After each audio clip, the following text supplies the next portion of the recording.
Shalom Pak Bambang, saya mau izin bertanya, apa sikap kita terhadap saksi Yehova? Mohon pencerahannya. Sikap terhadap saksi Yehova, literatur apa? Sebetulnya saya sudah nulis buku itu banyak. Saya nulis buku itu mungkin ada sekitar 30 judul. Baik itu buku teologi, buku budaya, buku kebangsaan, itu banyak. Salah satu buku yang menjawab saksi Yehova itu judulnya, Haruskah Anda Percaya pada Saksi-Saksi Yehova? Itu gara-gara saya jalan-jalan dapat traktatnya orang saksi Yehova. Haruskah engkau percaya kepada Allah Tritunggal? Nah, Allah Tritunggal kok dipertanyakan haruskah engkau percaya? Mestinya yang pertanyaannya diganti, haruskah Anda percaya kepada saksi-saksi Yehova? Lalu saya tulis di situ. Gambarnya saksi Yehova tentang Yesus yang baru potong rambut saya pasang di situ. Kan Yesus rambutnya pendek kan? Saya pasang di situ. Lalu orang saksi Yehova membaca buku saya marah-marah. Pak Bambang itu kurang kreatif. Mengambil gambar aja gambar kami saksi Yehova. Itu dalam hati saya. Saya pasang gambar ini supaya orang menyangka ini buku saksi Yehova. Dan orang langsung baca buku saya. Tapi judulnya saksi-saksi Yehova saya perkecil. Supaya dianggap itu bukunya mereka dan dibaca. Kira-kira baru 2 halaman. Pasti mereka bertobat. Karena apa? Dia lihat literaturnya sudah langsung pusing itu. Itu ada 2 kemungkinan. Pertama saksi Yehova minder. Minder karena wah kalau gitu bener gak kesimpulan saya. Misalnya saya katakan. Lalu saksi Yehova bertanya, Yesus itu siapa? Yesus itu kalau Kristen ya Tuhan dan Allah. Kalau Tuhan is okay Pak. Jesus is my Lord. Seperti Lord Charles. Tuan tanah, Tuan takur itu kan Tuan Pak. Kalau Yesus Tuan Yesus oke lah. Tapi kalau Yesus itu God, masa ada ayatnya Pak? Dan kita membaca ayat. Firman itu bersama-sama dengan Allah dan firman itu Allah. Saksi Yehova nanya. Kalau Yohanes bersama-sama dengan Markus, apakah Markus adalah Yohanes? Ya bukan. Jadi kalau Yohanes bersama-sama Markus, Markus bukan Yohanes. Kalau firman bersama-sama dengan Allah, apakah firman itu adalah Allah Pak? Allah, saya jawab gitu dan saya ajarin jawab Allah. Kenapa? Kalau Yohanes bersama-sama dengan Markus ini kan orang yang dipisahkan oleh ruang dan waktu. Bicara tentang Allah itu bicara soal ruang apa bukan? Bukan, Allah itu tak terhingga, Allah tak terbatas. Contohnya, Allah beserta orang yang sabar. Allah bersama 1 juta orang yang sabar. Apakah Allah menjadi 1 juta? Tidaklah, kenapa? Bukankah Allah itu cuma 1? Beserta dengan 1 juta orang yang sabar di 1 juta tempat yang berbeda-beda. Karena Allah tidak terikat oleh ruang, tidak terikat oleh waktu. Jadi pertanyaanmu keliru. Kalau Yohanes bersama Markus, Markus bukan Yohanes. Sekarang saya bertanya. Apakah sinar matahari yang bersama-sama dengan matahari itu bukan matahari? Oh itu bagian dari matahari ya sudah. Apabila roh kamu bersama-sama dengan kamu, roh kamu bukan kamu. Bagian dari saya Pak. Kalau rohmu tidak ada, almarhum Pak, selesai. Benar apa tidak? Jadi logikamu itu tidak jalan. Jadi saya punya 2 jurus untuk saksi Yehova itu. Jurus pertama adalah jurus pengusiran. Jurus pengusiran itu cukup saya sarankan kepada saudara. Di tiap-tiap rumah orang Kristen yang sering dikunjungi saksi Yehova, siapkan Alkitab Yunani Indonesia terbitan lain.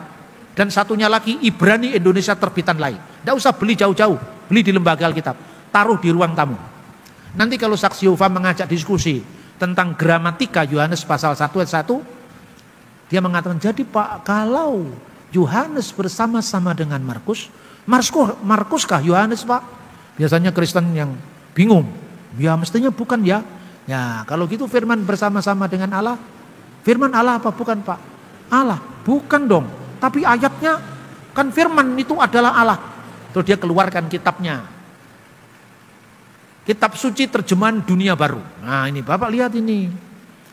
Pada mulanya sabda itu ada. Sabda itu bersama-sama dengan Allah huruf besar. Sabda itu suatu Allah huruf kecil. Nah ini Pak. Jadi Allah yang kedua ini huruf kecil Pak. Kenapa huruf kecil? Bukan Allah beneran, itu bersifat seperti Allah. Di otak-atik lagi. Siapa di antara makhluk surgawi yang mirip Allah Pak? Gabriel namanya tidak menyentuh apapun. Mikael, apa artinya Mikael? Mi, siapakah? K, seperti El Elohim. Siapakah yang seperti Allah? Nah inilah Yesus sebelum turun ke dunia.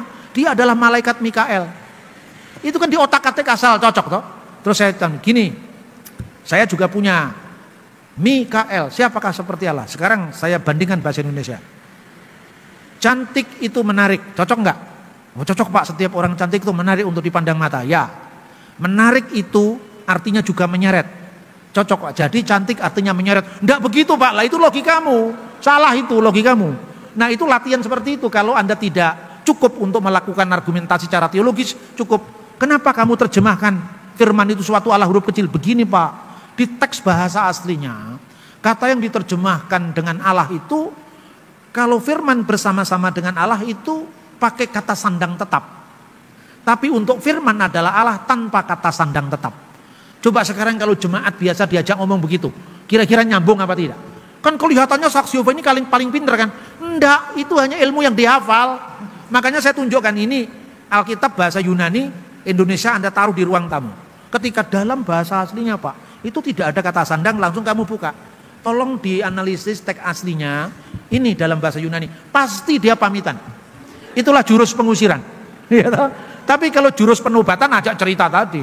Kalau Yohanes bersama dengan Markus, Markus bukan Yohanes. Tapi kalau firman bersama Allah, firman harus Allah. Karena apa itu tadi? Allah itu keberadaan yang metafisik. Tidak bisa ini hitung dengan aspek ruang dan waktu. Ini mirip aja pertanyaan orang yang suka mengganggu kita itu. Orang Kristen itu paling bodoh di dunia. 1 tambah 1 tambah 1, masak dengan 1. Kan 3. Terus saya tanya, siapa yang nyuruh nambah? Kenapa tidak kamu kalikan? Coba 1 kali 1 kali 1 tetap 1. Kalaupun ditambah, Tuhan itu tak terhingga. Kalau 1 ditambah 1 kan 1 terhingga, 2 terhingga, 3 terhingga. Sekarang kamu tambahkan, tapi tak terhingga, tambah tak terhingga, tambah tak terhingga apa? Tak terhingga juga. Jadi salah metodologimu. 1, kedua. Ini ganti saya yang mengganggu. Apa keesaan Tuhan itu penting? Penting sekali Pak. Enggak terlalu penting itu. Jadi orang mengatakan kok keesaan Tuhan penting, saya ngomong enggak penting. Penting bagi manusia, tidak penting bagi Allah. Untuk apa? Ketika Tuhan menegaskan identitasnya, dia tidak mengatakan akulah Allah yang esa, tidak ada ilah selain aku. Ketika Tuhan menegaskan identitasnya kepada Musa, aku adalah aku. Keberadaannya yang diungkapkan, bukan jumlahnya dulu. Ketika kemudian Tuhan sudah menyelamatkan bangsa Israel, ya kan, ini contoh umat ini. Akulah Tuhan Allahmu yang membawa engkau keluar dari tanah Mesir, dari tempat perbudakan. Baru kamu sudah ditolong oleh Tuhan. Sekarang apa balasanmu kepada Tuhan? Jangan ada ilah lain di hadapan hadiratku. Itu bentuk komitmen umat kepada Tuhan. Nah sekarang tarik mundur ke belakang. Sebelum ada umat Israel, sebelum ada manusia, sebelum ada malaikat, sebelum alam semesta, Tuhan dengan siapa? Tuhan sendiri Pak. Waktu tidak ada yang lain kecuali Tuhan, karena Tuhan belum menciptakan apa-apa. Apa butuh kata Maha Esa? Loh maksudnya Pak? Yang lain belum ada, untuk apa 1 kalau tidak ada 2? Untuk apa 1 kalau tidak ada 3, 4, 5? Adanya 1 itu karena ada yang lain 2, 3, 4, 5. Benar apa tidak? Karena itu yang Maha Esa itu nggak terlalu penting. Bingung, pusing kepalanya. Makanya kita gunakan teologi yang kontekstualisasi kepada mereka-mereka yang suka mengganggu. Kalau teologi kontekstual untuk kaum adat itu lebih mudah. Orang dari hukum adat itu asal Anda beradat, itu Anda nggak jadi batu sandungan. Mereka tidak mengerti dan kita kasih pengertian.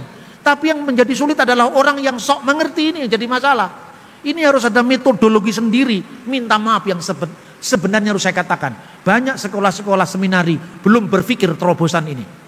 Apa yang saya pikirkan? Bagaimana komunikasi lintas agama, komunikasi lintas budaya, strategi komunikasi tidak menyakiti orang lain, tidak berperkara dengan orang lain, aman secara hukum, ramah secara budaya, namun tetap benar secara iman. Itulah konsep bersaksi tanpa melukai. Oke Pak Bambang, penjelasan Anda sangat mencerahkan dan menguatkan iman kami. Terima kasih, Tuhan Yesus memberkati.